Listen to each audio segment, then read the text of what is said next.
I'm so impressed with myself. Good morning, everyone. This is Fran Lewis, MJ Network on Restream. MJ in memory of my sister, Marcia Joyce, and Stacia Moffett is here. And we're going to talk about two of the famous, fantastic books. I have them both there. And talk about The Missing Girl and, and Jess is back. What made you decide on this particular one? And the first scene, I had to bring a bunch of tissues. It was so sad. Yes.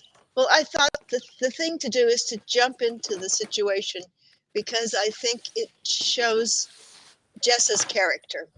And in a time of stress, that's when character really shows. And she showed her stubbornness. She showed her determination. So I thought that that was a good way to get us started on her story. It was. It's the hardest thing when you lose a parent. But when Oh, you yeah. lose everybody, Oh, I when know. When she's I lost my wife. sister, I was gone completely. Uh, And that was a whole other unusual circumstance. So that's good. And how come the sheriffs realize what happened? And what how she overhears what they're saying. And that's the hardest thing is when a child hears, well, we're going to put you this, and you don't have a choice. yes. I love So this she, character. so she has to run away. She has no choice because she knew from her father's experience that it would be a challenge for her. Mm, that's sad. That is really sad. When my sister died, it was a challenge for my niece and nephew because my brother-in-law was married to somebody else, Oh, which didn't work out. And thank God the new wife, she's a sweetheart, but it's still not the same yeah. as your own mother. So you create Jessa. This was so phenomenal. She hid, she survived, and her grandmother taught her. So how does a child that's so young I was impressed because, first of all, I wanted to cut a picture of the farm. Oh, yes. I'd love to get that. So, how did she survive? How did you teach her? I mean, farming skills, fruits, vegetables, all the stuff I eat. Yes. Well, that's was her life. She grew up with that, and she worked with her mother and her grandmother, and so she had learned those things. She had observed them, and it came back to her, and she needed it. That's really good. I'm telling you, I would love to see the farm with all those vegetables. I don't eat very much of anything, but that's good. So, tell us about the town and the sheriff. He was trying to find her, but she figured out a way. I thought this was so clever. I won't say it on the air because I want people to know. How did she find a way to hide? That was so cool. And that was kind of like, oh my God, how's she going to get there? Well, she knew the forest on her grandparents' farm, and it had a special tree. And she had played there as a child. Even her mother had played there. It was a special hollow tree, and so she took her dog, and they sheltered there. It provided protection from rain, and they could keep dry and warm. So it was a way she could make it in the autumn. It was not too severe at first, and so she was doing pretty well, taking care of herself. Well, she was lucky because the dog is so smart. Yeah, the dog was smart. The dog is smarter than people, I'm telling you. Sometimes you wonder, like, maybe you would like to do this for us. So, who came forward, and what about her friends? Why were they so upset? Were they able to help? Did they even care? The friends were very distressed, Yeah. and they wanted they were going to meet her that day that she disappeared, and so they were at the forefront of the loss. And they went and talked with the sheriff's uh, assistant, Florence, and Yeah. she had interviewed them. That is a sort of a standard thing you do when a child disappears. You go to the friends and you try to find out from them where she might be. And they had no clue because she had never shared the secret tree with anyone. And so they were just as distressed as the sheriff and the sheriff's deputy, and his assistant, Florence. Florence seemed to know more than everybody else, though. She She was knew that, very astute, I know. And I yes. wondered sometimes if she was really trustworthy or she was just trying to poor Jessa. Well, she was. I think she was aware of the town and the character of the Yeah. town, and in that way, was a trustworthy person. Now, how do they question people? How did you create the scenes with the people that were questioned? And who was Jacob? I felt bad for him. And he Poor. was detained. Yeah, I felt so bad because there's always one scapegoat someplace around. I felt Yeah, bad for him because he yeah. wouldn't hurt anybody. No, he was very innocent and caring, and he didn't resent the girl as the cause of his incarceration at all. He just was sorry for the family. But he happened to be with the parents on the day that the accident occurred, and he was trying to get a violin for his son. And they had a music shop, and he Yeah. needed a small size violin. So he just incidentally was there and then offered them a ride to their home when they wanted to get the grandfather to the hospital. Mhm. And so he was seen in association with the parents, and that's why he was incarcerated. No more evidence than that. Yeah, he didn't do anything. I know. No. That's just, I know. We're going to talk about the music shop because that plays a big part in Jess's back, which I was the music I was taught for a lot of years. I taught every grade, but they made me do the music too, and run the programs. That's not easy. No, So the no, that is. music part really got me. So throughout the novel, we view law enforcement agencies and difference. Tell us why they were so tough on Jacob. No matter what he did, I mean, he didn't do anything. He just sat there and prayed to get out of jail. And Yes. they were not, I wanted to scream because now you see the news with prison guards and they want them to have their rights. Well, you know what? How many of them don't beat the junk out of the prisoners? And how Yep. many of them don't? Yeah, I know. And I did one with a drug enforcement guy, and they said the drugs get into jail because they let them go right by. They don't care. Yeah. Yeah. This is scary. So how did that? What were they so mean to Jacob? I mean, he's an innocent person. He didn't fight back.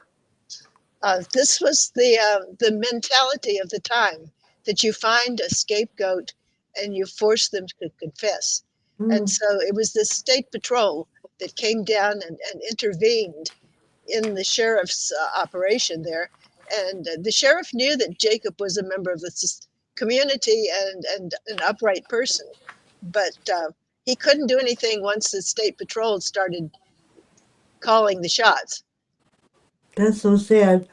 So who are the people of the family she went with at the end, and how did they create and unravel the red type, which is really interesting, because she didn't even know that her mother and father left her to somebody, and that's the hardest thing when you find it. Oh my God, that's what. And what if I don't like them? What are Yeah. my rights? Very few. Very few. That's so sad. So the ending of Missing Girl is there was a note, but why is that special at that note at the end of this book, which is on over there? Well, the lawyer who was appealed to get the violin for the son of Jacob, who deserved the violin at that point really a lot because his father had been incarcerated in Jessa's stead. But she wanted him to have music, and she knew that her family would have supported that. That's So right. so they she made sure that he got his violin, and that leads into the next book because that's very important for the next part of the story. And Eddie, the little boy, is musically precocious, and he Yeah, has his grandfather has just come to live with him, and his grandfather played a regular size violin. And so you have a situation there where if once he gets the small violin, he can be taught by his grandfather. You know, music is so powerful. I think so. You know, even when if I had to, even when I was stressed out when I was this kid, I would go over to the piano, play some Beethoven's about all of it, and I was happy. It Uh-huh. calms you down. Yes. Yes. That and the fact that my mother made me play the violin, which I love, but I loved it. Oh, good, good. As a matter of fact, it was really funny. And she would say to me, "You're going to get punished." I said, "Well, you're not taking away the piano and the violin. Want to take away the dancing lessons? That's fine." So I was like, so I didn't want to do it. So in this one, how did you create the issues and the themes for Jessa is back? And she wanted to get to her father's dream, which I thought was really important. And how many kids would do that after a parent dies? Well, she was very close to her father, and she really adored him. And so the thing that he had worked for so hard was to get music, instrumental music, into the school system. And so by arguing with the school board year after year, they finally hired somebody, but it was only for the white schools. And that experiment, they entered into it as an experiment, see how we'll do with this frivolity. Um, he, Mr. Alton, established a really good music program at the white schools, and he was not opposed to teaching the black girls and boys, but they were at a different school, and his schedule was too tight. And so the situation was ready to be corrected. And Jessa's father had planned to use the argument that the South depended upon equal but separate. And so if they were going to be separate, they had to be equal. And the white kids had music now, and the black kids didn't. And she thought that would be an argument that she could force the school board to recognize that it was simply unfair. And she was pretty innocent about Mhm. the characteristics that had determined who got a music program and who didn't. And yet she had heard some from her father about the differences in the school systems. And segregation was horrendous for the blacks. It was just so discriminatory that they did not have anything like equal to the white schools. It's just not fair. It really isn't fair. Yeah. And I taught in an all black school in the Bronx. And you Uh-huh. know, the one thing that I'm proud of is my students are on Facebook and they remind me every day how I tortured them and they love me. And Yes. and some of them actually said, if not for you, I'd be in jail Uh-huh. because, and I'm little and they were big. Yeah, And but I said, I wasn't giving up on you because I knew I was right. And they did it. They did it in my school also. Even though they were black, because a lot of the programs they didn't have until all of us said we need an orchestra, we need a glee club, we need a choral group. uh-huh. And my principal looked at me. I said, I guess I'm volunteering to do them all. You And you know what? stepped into it. They were, yeah. Because Jessa, tell us about her new family. When did she find out who she was supposed to be with? And that was the hard part of the second book too. And I know Yes, that she was able to voice her opinion at the school board. And every time she did, and she got her point across, I go, "Good for you." good for you. Yes. Yeah, she was pretty staunch, and she had some allies in the town. The reporter was from Yeah, out of town, and his view of it was, we've got to get this integration started somehow. Let's start with the music. it's too bad that they didn't start with everything. I Yeah. know, I know. When I first started teaching, I had the worst class in the school. They called it the class from you know where. I straightened them out, little as I am. But then I got two very bright IGC classes, which was fine, but they were sort of isolated from the rest of the school. And the kids that were black kids in my second class that were very bright said, you know, we feel kind of, and it's not you, that we feel different. I said, there's no difference. You're all equal. And if you Yeah. have a question, ask. If you raise your hand and you have the wrong answer, who cares? Yeah. And I used to blame it on myself. I said, well, maybe I didn't explain it right or something, but I never blamed it on them. So she went to live with the Carlsons. Why? And where did Jessa live? And tell us about Stanford. Oh, it's Radford. Radford. Rad. Stafford. Well, she went with the um, the new Acres at first. Mm-hmm. The Carlsons was a lawyer, and his wife was named Fran, and they were supposed to take her. Mm-hmm. That was in the will that the parents had drawn up. But they recognized that she had bonded with this other family that had come from Oregon. So she lived in Oregon for 6 months.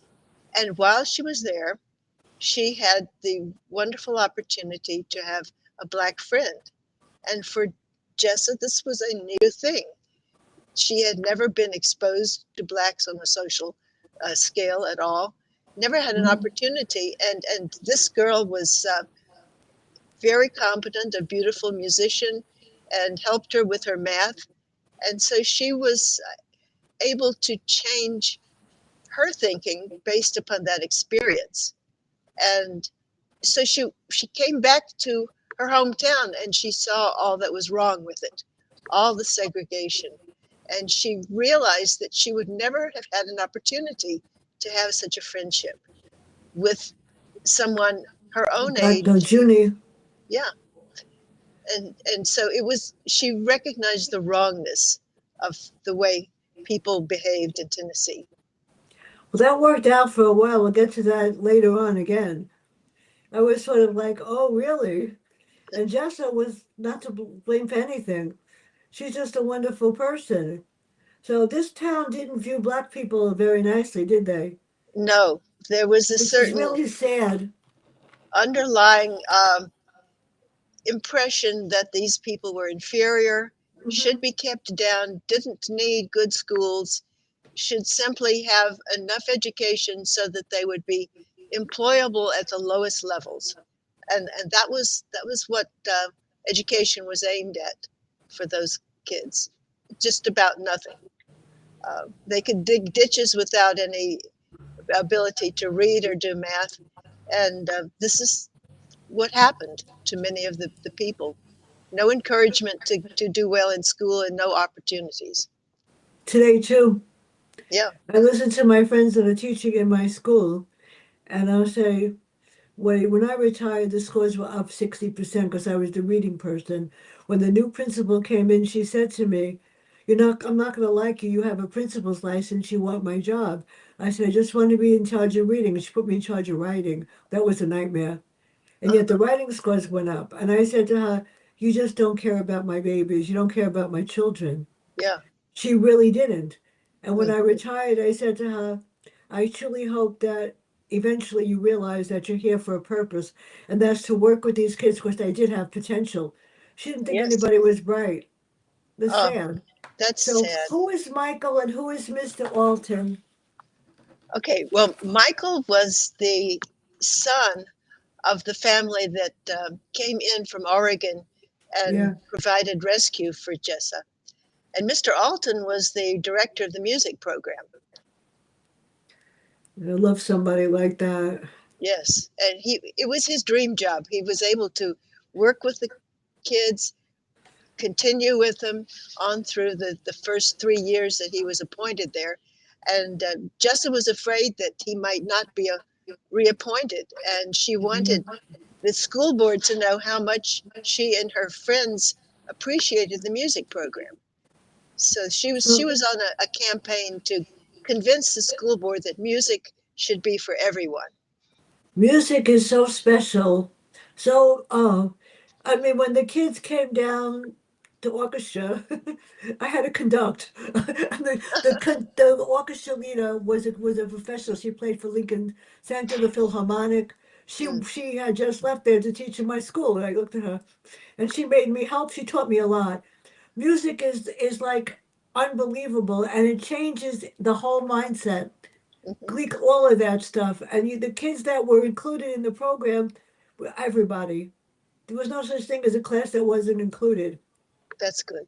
which is rare. So Yeah. tell us about Ben and Karen. I like them. Ben and Karen are Quakers. They arrived in the area and they were trying to find the family that Karen had lost.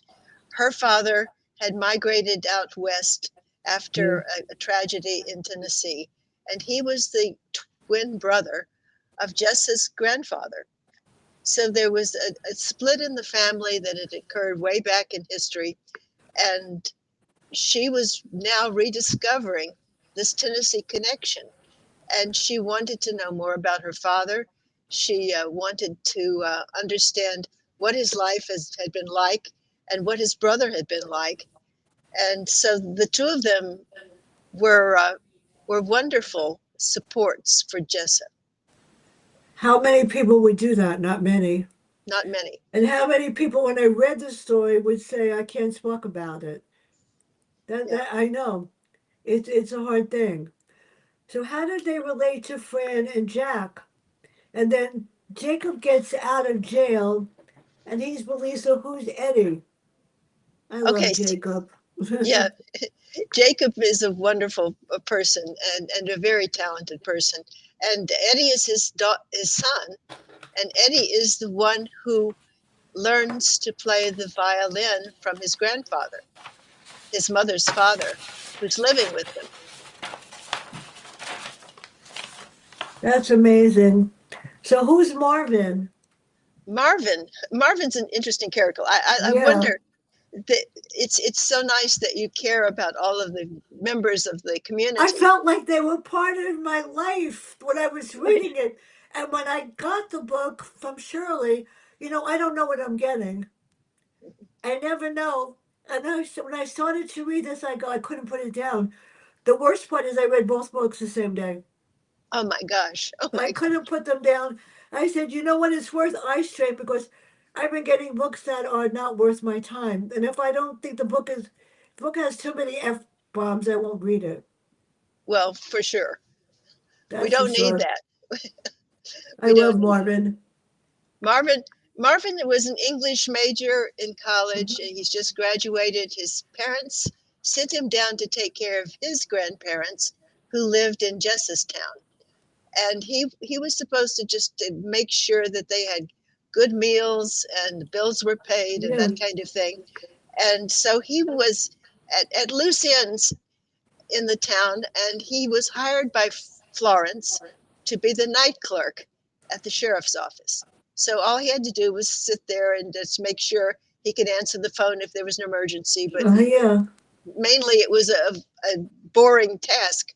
But he got to know Jacob. They formed a wonderful friendship, and he was introduced by Jacob to car mechanics, and he had never had his hands dirty before. The way he got dirty with Jacob, and they loved the friendship. I thought that was amazing. And the fact that he decided to become a carpenter is important too. Just the fact that they decided to bond is amazing. Uh-huh. Now, pages 37, how does Justice share her time alone with readers? She talked to her dog. She reminisced about her grandparents and her parents and the times they had gone camping and to see the movies at night. She remembered things and she described them to her dog. And so we got a picture of her and her character, her life before the accident, and how she had such strength. It's amazing. I was hoping the dog could speak. I wonder what would he have said. So now we come to the concert that they're having. Why did they disturb the concert and what happens to them? Well, And and then they decide to give him another shot. I was like, in real life, would they do that? it was very generous Yeah. of the whites toward Yeah. their own juveniles.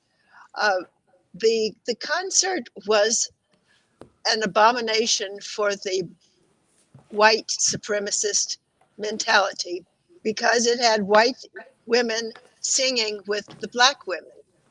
And the women had gotten together under Florence's guidance earlier and achieved something by singing together, and they found that they liked it a lot, and so they just volunteered to form a chorale group in the town, and they'd been practicing. And then when the concert in the park series featured them, that's when these white hoodlums That's attacked. sad. Yeah, and they were sort of goaded on by Charlie, who was the ringleader. His father, his stepfather, was very much racist, and he was always Mhm. spewing racist epithets. And so Charlie got a double dose of that, and he was the ringleader that led this opposition to the chorale singing.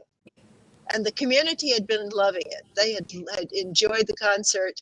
Everybody had been very, very happy up until that point, and the attack disrupted it disrupted Jess's plans to collect a donations at the end of the concert. She was going to pass the platters and Yeah, see if people would donate like in church for a good cause, and she wanted them to support the black music. that is so sad. But if you listen to the news now, they're trying to do away with all the diversity and all of that. Yep, that's right. I know he's trying to do a lot of things that are not so great. And he doesn't want music in the schools, and he wants to run the Department of Education. That would be a disaster. Yeah, He a wants to get total. rid of the Department of Education. It's It's sad, and the sad part is that nobody's stopping him. They're also afraid to say anything. Yes, yes. Though they want It's to be on the winning side, and they've confused that yeah, with what is right. it's sad. You know, I was brought up, like I said, in the South. I woke up in the South Bronx. Uh-huh. So, oh yeah. And it didn't dawn on me that people were different. My Yeah. mother was one way, but my father said everybody's equal the same, and you will speak to everybody the same way. He Hmm. worked in a he owned a cleaning store in a very tough neighborhood, really tough. And I Uh-huh. had to work there on Saturday. And you know what? It was the best thing that ever happened because everybody was the same. Till this day, Yes, I don't think anybody's better than anybody else, and that's what's wrong with the world. right. But that was what Florence believed. She's right. She's right. And it was She was because right. she had personal experience to back it up. Now, how did you create the second disaster at the concert? And what will be the fate of music? You know, people just don't understand the power of just sitting and listening to anything. Even Yes, if you put on an opera, even if you put on something, I would always play something on my phone. When I get stressed out, I have to listen to something. They don't realize how important it is for kids to know music. yes. Well, the second concert that was disrupted was the Eddie and his grandfather performing some of the music that Eddie had learned, and he had a background in piano, so he already played the piano and could read Yeah, music. And so he picked up the violin and loved it. And he and his grandfather performed, and they were just about to the finale of the performance when these men came running in with their guns. yeah, that's scary. Yes, it was very scary. And so Eddie's mother was the first to see them, Eddie and the dog Cassie. And so they ran for the stage to protect people they loved. And the town was prepared pretty well, and they also uh, encountered these men and stopped them from doing harm. But it was a near thing. It was a scary thing for everybody, and especially for Margaret because her son Yeah, was on the stage and her father. that is so scary. People just don't understand that other people can do something. And I guess at one point to my mind, as I was reading it, maybe the white race were jealous of the fact that the black kids could do better, and the black people did better. The women that were singing, I wish I could have heard it. I interviewed somebody 2 weeks ago that we were talking about Elizabeth Taylor Greenfield, the Black Swan, Uh-huh. Hmm. and there was no recording of her, but I found music would. It was so interesting because she was allowed to sing, but the black people weren't allowed to come. And then when they did come, they had to sit in the back. And so she finally spoke out. She became an activist with Frederick Douglass. So this stems all the way back. Yeah. So who is Gladys, and what does she see? And I have two more characters that I put down just now. Okay, Gladys was the neighbor of the Carlsons. Yeah. Carlsons lived in the ritzy part of town, and so Gladys was always having canasta parties and lawn parties, and she was very proud of her status in the community. Mm-hmm. And she began to see what was happening at the Carlsons, that these black families Mm-hmm. were coming and visiting and helping out with the repair of the deck and this kind of thing. And she was angry that property values would be destroyed if blacks came into the area. It was totally irrational bias on her part, but she began to see this, and so she marched over to the Carlsons and insulted them about the visit by the black family, and just undermined Mrs. Carlson, Fran, in every way she could. She got her off all of the committees. They had elections in secret so that she was no longer in the Ladies' Aid Society, and she Yeah. wasn't helping out with the hospital and the things that she had always done as a member of the community. She was ostracized because she paid attention to blacks as equals. Well, how Canasta Group reacted to this, didn't they? Oh yes, well I they was so impressed. I said, she was started to go off on what happened. And I'm going like, wait a minute, are they going to agree with her? That's total prejudice. That's horrible. That's discrimination. So how did you get them to understand that that was wrong? I was really impressed with that. well there was the one representative, and she was from outside the area. She was Yeah.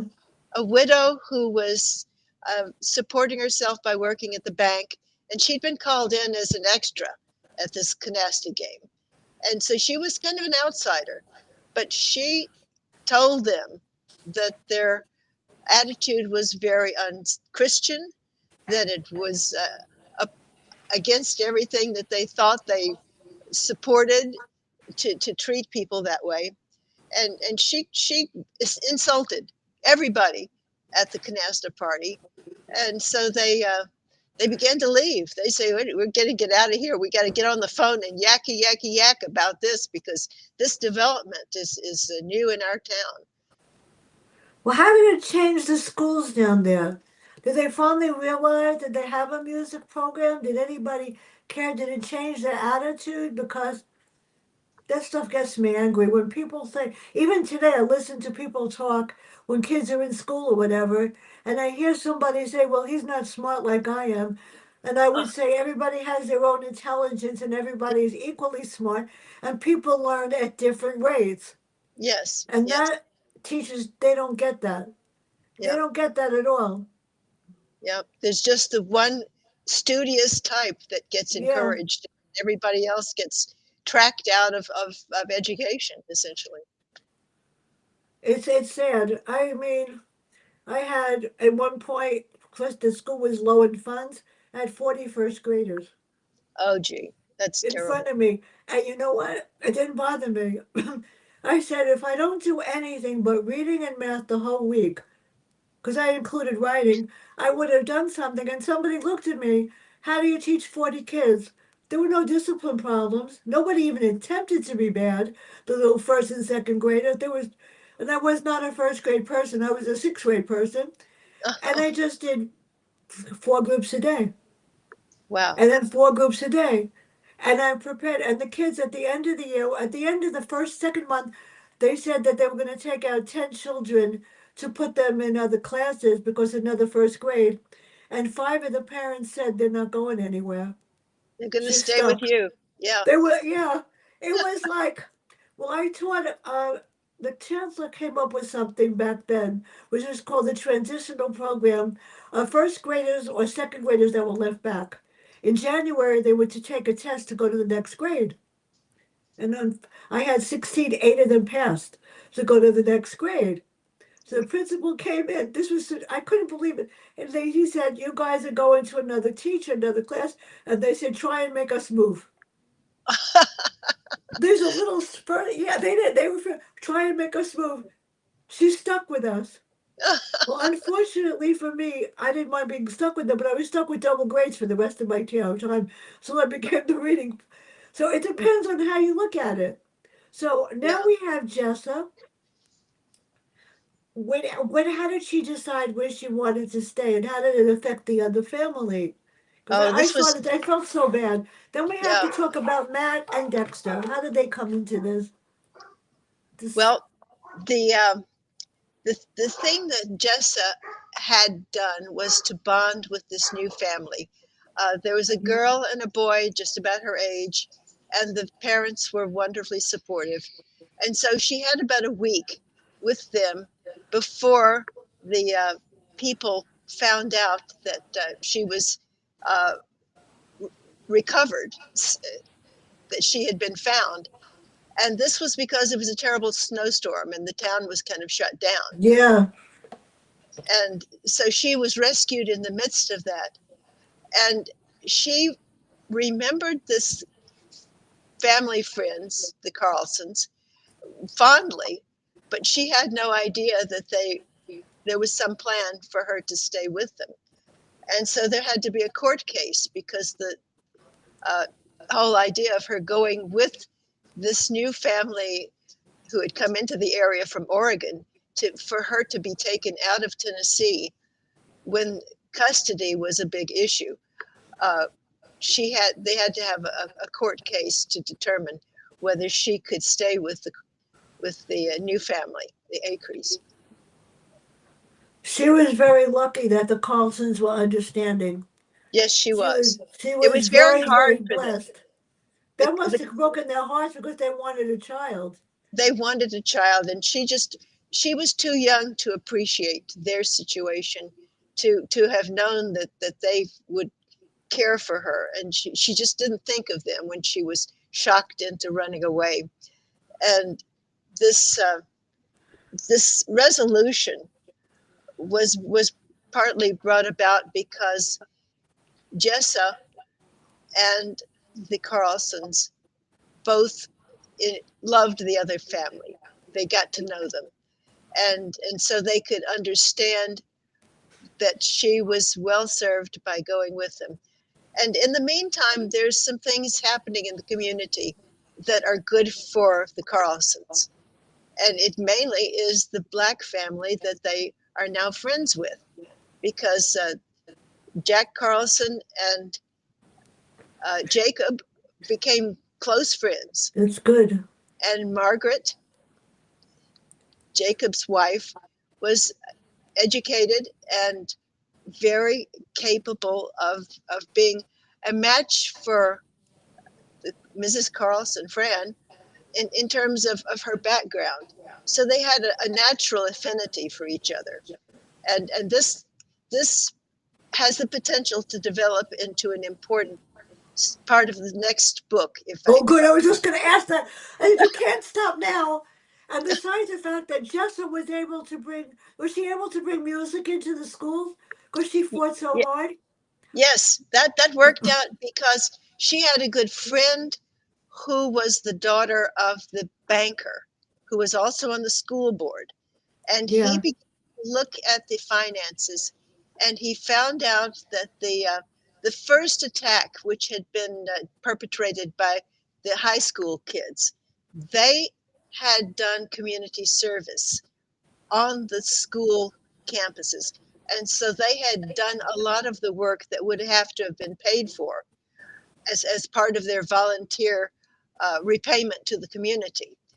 And so that plus donations from the Black community and the savings that they had began to amount to enough to hire the grandfather part time to work at the Black school to equalize the music situation. And the grandfather got to know the music director, Mr. Alton, and they were going to work together. So there was a meeting of musicians on a professional level that was going to support music in the community. And the choir, I think, was going to keep singing together because they loved it so much. I absolutely love that. And I was in high school and I was in the orchestra. I wasn't happy with the placement because the teacher really wasn't great. But when I got to college, I went to meet the dean, called me in and said, "You're going to major in music." And I go, "Oh, God, no." For those of you that don't know, it's the hardest major ever. The hardest because there are no books. That's, You have to be able to play the piano and transpose. That was easy. Transposition, all that easy. I can't sing. And I had to sing sight singing. And the teacher looked at me. He says, I said, "I'll just bring you earplugs. Don't worry about it." And one of the professors, I won't say who, thought I was adorable. He said, "Well, if you're nice to me, I'll pass you." I said, "I'll take an F in the class. I will not do that." But I really couldn't sing, and I had to do a program at the end. And the professor just looked at me, and I created a program when my sister was alive. She could sing. We created the most original program that I won't even say. It was hilarious. And what I sang was definitely not anything that you would sing, like little nursery. I sang all of those perfectly. So, yeah, the music was the hardest thing, but it was a blessing.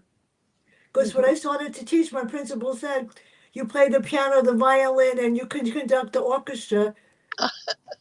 I said, "I guess it was the best thing that ever happened to me." So, music is in my blood. So, where are we going to see Jessa next? And what happened? I felt so bad with her and her friend, but I understood that. That was Yes, sad. yes. Well, I want to get them back together. They're going to Oh, good. continue to communicate by letters. And then when her friend lives in Chicago, that's not so far from Uh Nashville. huh. So they're going to get together by bus. And eventually, the two of them will go to Radford together. And that's 6 years down the line, 5 years down the line, when integration has progressed into the community and there's at least a semblance of acceptance. And that's a very tumultuous time also in the South. In the 60s, things weren't resolved and people were fighting back. So there's a lot still to be dealt with in Radford. When's the next book coming out? I, I don't know. I don't know a date for it. Oh, you've got to make sure I get it. You got to make sure I get it and make sure I could do a stream because this is all brand new. I'm learning to do this. I'm loving this Well, it's because I wasn't sure. The first one I was like really nervous because I had no idea. But then I said, "This is great because I get to talk to the person, not a telephone." yes, yes, it's And, nice. and Blog Talk went down a lot. I Yeah. would be on the phone with somebody and they would disconnect. It was a nightmare. So thank you so much. Where can everybody find out about you and your work? And I really hope I get the next one. And I have to thank Shirley. What a sweetheart. Yes, she is. She certainly is. Uh, Lost and Found in Tennessee is the name of the series. And if you look up The Missing Girl, there's a lot of books that have the same name. So that's more confusing. But if you look up Lost and Found in Tennessee.com, that will get you to the website for the books. And it has something about my background and the books individually. And you can read a chapter just by clicking. So Well, all please I could visit the tell you is website. that These are going, my dermatologist's wife loves me, which is why I don't have to ask for an appointment. And he gets all my books. He's getting these today because she wants them. Wonderful. It's really nice because they don't. She puts them on her shelf and she reads them, and she gives them to people that want to read, which makes me feel good because I read over 50 in the last 2 months. Oh, wow. Oh, It's wow. and my mother 5 a week. Mm. And the best part is, I really, this is really the truth. You see, it's all marked up. That's how I remember what the book is about. I mark it up, circle, put a question mark. Uh-huh. So thank you so much. You have Well, thank brightened you. my whole day. Your reviews are on Just Reviews. I hope that my spell check didn't screw up too badly. And I don't post on Amazon. I post on Goodreads everywhere else.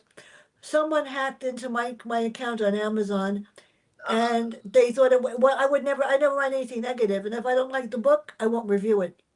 Hmm. That's my thing. And if I don't can't give it at least 4.5, 5 stars, I just write a summary.